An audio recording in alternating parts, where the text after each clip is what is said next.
नमस्कार दोस्तों, स्टार्टअप शाउटर में आपका स्वागत है। और आज हम बात करने वाले हैं कि गूगल इंटरनेट पर अपनी मोनोपोली कैसे कर रहा है। मोनोपोली शब्द का मतलब होता है एकाधिकार, यानी कि एक तरीके से अपना ही अधिकार हर जगह कर लेना, या फिर अपना प्रभुत्व, अपना इम्प्रेशन जमाए रखना, अपना धाक जमाए रखना, ऐसे समझो। ठीक है, तो गूगल ऐसा कैसे कर रहा है और क्यों कर रहा है वो तो सबको ही पता चल जाएगा बाद में, पर कैसे कर रहा है ये एक बात है। तो आपको पता है, बहुत लोगों को नहीं पता होगा, हो सकता है आपको पता हो सकता है ना पता हो। आपको बता दूं कि गूगल की शुरुआत एज अ सर्च इंजन हुई थी। सर्च इंजन बहुत ही बेसिक सी चीज़ होती है, जो कि उसका काम क्या होता है कि वेबसाइटों से कंटेंट ढूंढ के क्वेरी पूछने वाले को दिखाना। यानी कि अगर जैसे मुझे ढूंढना है कि 10 ऐसे पेड़ जो बहुत ही ज़्यादा ऑक्सीजन जनरेट करते हैं, मैंने सर्च किया, गूगल पे जा कर के लिखा, तो उसमें गूगल का बस इतना काम है कि अलग अलग वेबसाइटों से कंटेंट ढूंढ के लाना, मुझे दिखाना, इतना था। अब गूगल ने इसके आगे क्या करना चालू किया। 2005 में गूगल ने खरीद लिया एंड्रॉयड को। एंड्रॉयड आपके मेरे मोबाइल में ये जो ऑपरेटिंग सिस्टम पड़ा हुआ है वो एंड्रॉयड है, और उसको ख़रीदा है गूगल ने। अब वहाँ से धीमे धीमे इसकी पूरी कहानी ग्रो होना चालू हुई। ठीक है, गूगल ने एंड्रॉयड ख़रीद लिया और उसके बाद धीमे धीमे अब एंड्रॉयड तो उसी का सॉफ्टवेयर है, सारे फ़ोन वाले उसको यूज़ कर रहे हैं। एंड्रॉयड गूगल का ही सॉफ्टवेयर है। तो गूगल ने क्या किया, अपने फ़ोन में धीमे धीमे अपनी चीज़ों को एक बेटर एज देना चालू कर दिया। आप देखोगे, आप यूट्यूब से या फिर प्ले स्टोर से कोई चीज़ डाउनलोड करते हो तो बहुत तेज़ डाउनलोड होती है, पर वहीं नेटफ्लिक्स से डाउनलोड करते हो, अमेजॉन प्राइम से डाउनलोड करते हो, फिर हॉटस्टार से डाउनलोड करते हो, या फिर किसी और वेबसाइट से डाउनलोड करते हो, तो आपको उतनी तेज़ स्पीड नहीं मिलती है। क्यों? क्योंकि गूगल अपने प्रोडक्ट को अपने ही सॉफ्टवेयर पर एक बेटर एज देता है। उससे क्या होता है ना कि ताकि उसका प्रोडक्ट लोग ज़्यादा यूज़ करें। ठीक है, यहाँ से वो धीमे धीमे मोनोपोली करना चालू कर दिया। फिर उसने क्या किया, अभी उसका सर्च इंजन है, एक मोबाइल के लिए ऑपरेटिंग सिस्टम है। इधर ऑपरेटिंग सिस्टम ग्रो हो रहा है टाइम टू टाइम, और उसने अपना एक ब्राउज़र निकाल दिया, क्रोम। अब क्रोम निकाल दिया, उससे क्या होने लगा, कंप्यूटर पे आदमी जो सर्च करता है, एक तो गूगल का ब्राउज़र, उस पर वो गूगल के सर्च इंजन। अगर गूगल का ब्राउज़र है तो जाहिर सी बात है बाई डिफ़ॉल्ट गूगल पे ही सर्च होगा। अब जिसके पास जो बिंग पे सर्च करता था और उसने क्रोम की वजह से, क्रोम की खासियत की वजह से उसको इंस्टॉल किया, अभी उसको गूगल पे स्विच होना पड़ गया। जो गूगल यूज़ करता था वो तो क्रोम पे चला ही गया, जो एंड्रॉयड यूज़ करता था उसको बाय डिफ़ॉल्ट क्रोम और गूगल दोनों मिल गया। समझ रहे हो, वो एक चीज़ की मदद से दूसरी चीज़ को ग्रो करने लगा। ठीक है, इस तरीके से वो धीमे धीमे ग्रो करने लगा। अब गूगल ने क्या किया कि अब गूगल आपसे ज़्यादा इंटरेक्ट करना चालू कर दिया। अभी गूगल के पास इतना डेटा है कि उसको पता है आप फ़ोन खोलते हो तो आप किस ऐप में कितना ज़्यादा टाइम बिताते हो, आप गूगल पे क्या सर्च करते हो, सर्च इंजन पे क्या सर्च करते हो, कौन सी चीज़ परचेज़ करते हो। क्योंकि अगर आप फ्लिपकार्ट से कोई चीज़ परचेज़ करते हो तो वो फ्लिपकार्ट भी तो एंड्रॉयड के गूगल के ही ऑपरेटिंग सिस्टम पे है। एंड्रॉयड गूगल का ही है, तो गूगल के ही ऑपरेटिंग सिस्टम में तो है। गूगल देख रहा है कि आप क्या परचेज़ कर रहे हो। यहाँ तक कि गूगल पे कुछ एलिगेशन लगे हैं कि आपका फ़ोन जब रखा रहता है तभी गूगल आपके माइक को सुनता रहता है। और इस चीज़ को और ज़्यादा इजी करने के लिए उसने क्या किया है, कि टाइम के साथ बेटर हो ही रहा था, और उसमें एक ये भी चीज़ जोड़ दिया है। ये आपका एंड्रॉयड असिस्टेंट है ओके गूगल, उसमें क्या होता है कि उसमें आपसे वो माइक की एसेस ले लेता है कि 24 आवर आपका माइक ऑन रहेगा। अब क्या हो गया कि गूगल आपकी वॉइस को भी सुन रहा है, आप क्या बात कर रहे हो, और उसके बाद आप क्या सर्च कर रहे हो, आप क्या परचेज़ कर रहे हो। ठीक है, अब वो आपको धीमे धीमे से घेरना चालू कर दिया। उसने एक इन्वायरमेंट बनाना चालू कर दिया। उसने यूट्यूब को भी परचेज़ कर रखा है। अगर आपको नहीं पता है तो यूट्यूब भी गूगल का ही है।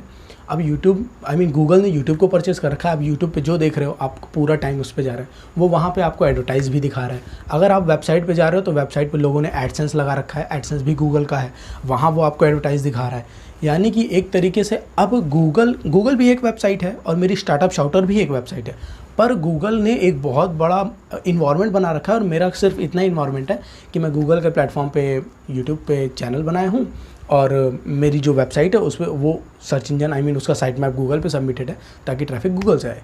मैं उस पर आश्रित हूँ, जबकि मेरी भी एक कंपनी है, कंपनी इन सेंस की मेरी भी एक वेबसाइट है और उसकी भी एक वेबसाइट ही है, पर उसने धीमे धीमे बना लिया है इन्वायरमेंट अपने पैसे का और अपने दिमाग का यूज़ करके, जो कि हर कोई करता है, अच्छी चीज़ है।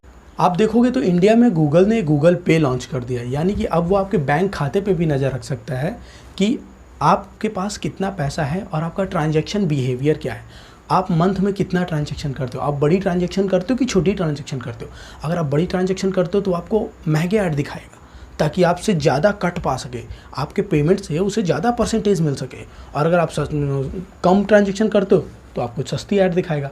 वो आपको एकदम फोकस टारगेटेड ऑडियंस बना रहा है अपने ऐड नेटवर्क के लिए, ठीक है, और वो इस चीज़ से बहुत पैसे कमा रहा है गलत नहीं है पैसे कमाना, पर वो आपको घेर रहा है, वो आपके डेटा को ही यूज़ कर रहा है।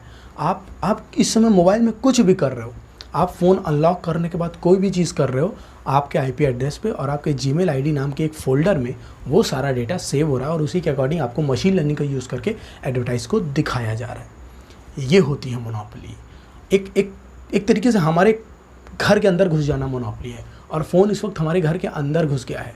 इसमें हमें कुछ रेगुलेशंस, कुछ कंट्रोल्स करने की ज़रूरत है, जो मैं आपको आने वाले वीडियो में बताऊंगा कि कैसे इन सब चीज़ों से बचें, कैसे गूगल के ऐड ट्रैकिंग से बचें। एक सर्वे के अकॉर्डिंग एक टाइम पे, किसी भी टाइम पे, ऑन एन एवरेज टाइम जब आप मोबाइल यूज़ करते हो या फिर जब आप कोई ब्राउज़र यूज़ करते हो, 6 से 9 कंपनियां ऐड नेटवर्क आपको ट्रैक कर रही होती हैं। वो ट्रैक क्या करती हैं? आप क्या सर्च कर रहे हो, कितना टाइम सर्च कर रहे हो, आप किस टाइप के कीवर्ड सर्च कर रहे हो। जैसे कि अगर मैं सर्च करूं बेस्ट एंड्रॉयड फ़ोन इन 10,000, तो हो सकता है कि मैं बस जानना चाहता हूं कौन सा एंड्रॉयड फ़ोन अच्छा है, ठीक है। अब अगर मैं सर्च करूं कि माइक्रोमैक्स इन्फिनिटी प्राइस, तो ज़्यादा पॉसिबिलिटी है कि मैं अब उस फ़ोन को ख़रीदूँगा। ये कीवर्ड टू कीवर्ड चीज़ें वैरी करती हैं और वो ट्रैक करते हैं, और उसके अकॉर्डिंग वो देखते हैं कि आपका बिहेवियर क्या है। आप परचेज़ करने वाले हो कि आप सिर्फ कंटेंट रीड करने वाले हो, या फिर आज आप रीड कर रहे हो कल को परचेज़ करोगे। वो आपको इन्फ्लुएंस करते हैं। जैसे रियल स्टेट में क्या होता है, रियल स्टेट के भी आजकल कुछ एडवर्टाइज गूगल पे चलने लगे हैं। उसमें क्या होता है कि वो जानते हैं कि वो आपको ऑनलाइन 20-25 लाख की ज़मीन नहीं बेच सकते, तो वो क्या करते हैं, लीड जनरेशन, वो आपसे एक फॉर्म भरवाएंगे। ऐसे नहीं, वेबसाइटें बना करके या फिर एडवर्टाइज दिखा करके आपको घुमा फिरा के आपसे फॉर्म भरवाएंगे, और उसमें आपका डेटा रहेगा, ताकि बाद में आपको कॉल करके आपको वो ज़मीन वो सेल कर। और ऐसा नहीं है कि वो ज़मीन सेल नहीं कर पाते हैं, ऑब्वियसली सेल करते हैं। उनको लीड जनरेशन मिल गया, उनको पता चल गया कि हाँ भाई साहब 100 लोग ऐसे हैं जो इस सिटी में, एक स्पेसिफिक सिटी में किसी ज़मीन को परचेज़ करने में कैपेबल हैं या फिर इंटरेस्टेड है। वो कैसे होता है, गूगल बराबर टारगेट करता है। वो देखता है आपके ट्रांजैक्शन बिहेवियर को, आपके रूटीन को, आप कितना यूज़ करते हो, क्या यूज़ करते हो, यहाँ तक कि छुप छुप के आपकी बातों को भी सुनता है। गूगल ऐसे बैठ के तो कोई कॉल पे सुनता नहीं, हाँ भाई साहब क्या बोल रहा है, वो AI सुनता है।